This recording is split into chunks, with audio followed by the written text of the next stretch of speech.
Hedduu nama tolaati. Ana nagalee arsii. Fardoon kaasuudhaan ajaa'iba. Hedduu nama tolaati. Egaa biyya fardoon ibsiidhaan beekamtu.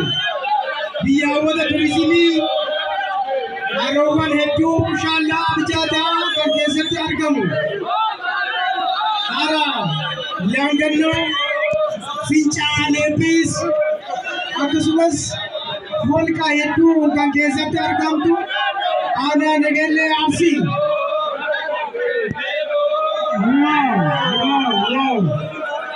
Bifa addaatiin fardaan dabaalanii gurguddoonni darnaa hawwanni siinqee waan nama ajaa'ibaatii agarsiisaa jiru sa'aatii isaanii keessatti.